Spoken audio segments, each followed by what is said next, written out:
Hi, my name is Roy McCorkle. I'm in English 112, D6J, and I'm going to be talking about my paper, The Burnout in Scrubs.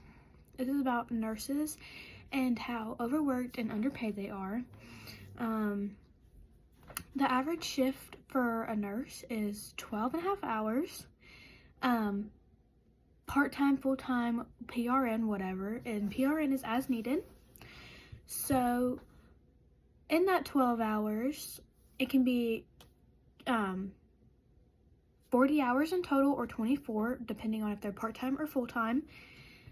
And in that 12 and a half hours, they are responsible for, on average, a 10 patients to 15 patients, depending on what floor and what unit they're on. And half the time, they get no help. There is CNAs on the floor, but they are also overworked and they also have their own set of patients. So that can be contradicting, and that could be also part of bad management. Setting up those types of things, such as patient care plans, what physicians the patients have throughout the day. It can be a number of things that contribute to the burnout in nurses, and I think mostly it's because of the long hours and the underpayment. A nurse does more patient care than a doctor. They spend more one-on-one time than a doctor, but they also get underpaid, or they get not as good of a pay as a doctor. Doctors get paid more. They have a wide scope of practice that can be from drawing IVs to doing CNA work, which is, baths, showers, changing, feeding, grooming, daily activities. So they have a wide scope of practice and many different units that they can work at too. For example, there's psych, the emergency department, and labor and delivery are all separate.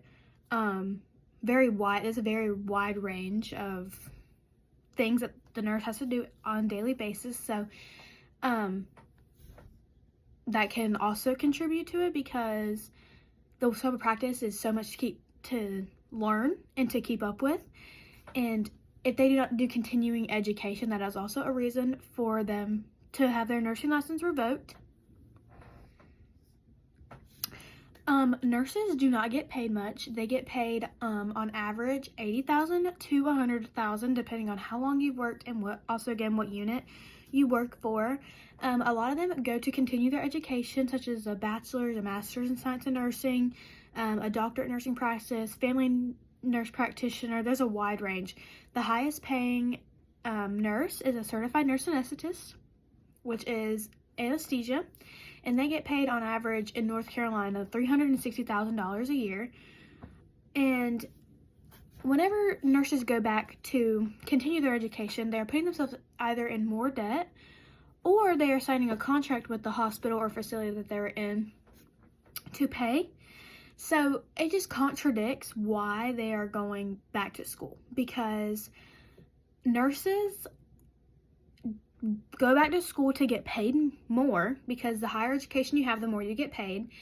But it contradicts it. So you're putting yourself in more debt, or you're signing a contract with the hospital, which most likely won't give you a pay increase, because like a bonus every year, because they're paying for your education, so you're most likely not going to get a bonus. You're most likely going to be working overtime to help pay for your education as well. And sometimes even facilities will only pay for half or 25%, and you have to pay the other part, but you're also still signing a contract.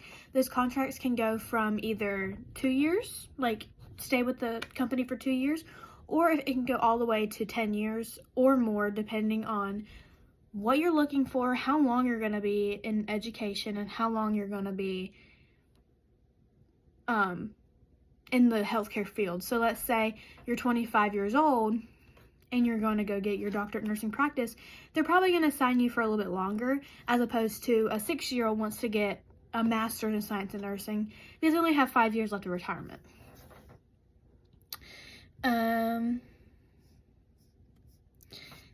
I said, they do work long hours. They do work long hours and long weeks. The 3 shifts, yes, there is pay increases, but it's not enough and it's not suffice. So most nurses end up working overtime to compensate and to get more money.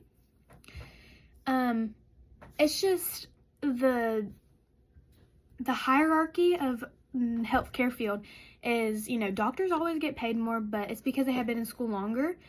But I think it should be the opposite way around, that the person that does the most patient care gets paid more because they know more about the patient than the physician does. And they do most things with the patient unless they are fully capable to do it themselves. I think nurses should get paid a lot more than what they are, because it's just not fair. Physicians don't have as long of hours as nurses do, and they get paid way more. Nurses leave on average a couple years after they have completed nursing school, and that has contributed to the downfall of nurses and the need for nurses. Just in general, nurses are underappreciated, they're underpaid, and they're overworked. And they need more compensation, they need more appreciation, and they need more pay. And they need less hours. And nurses are the backbone of healthcare, and they need to be treated as such. Thank you.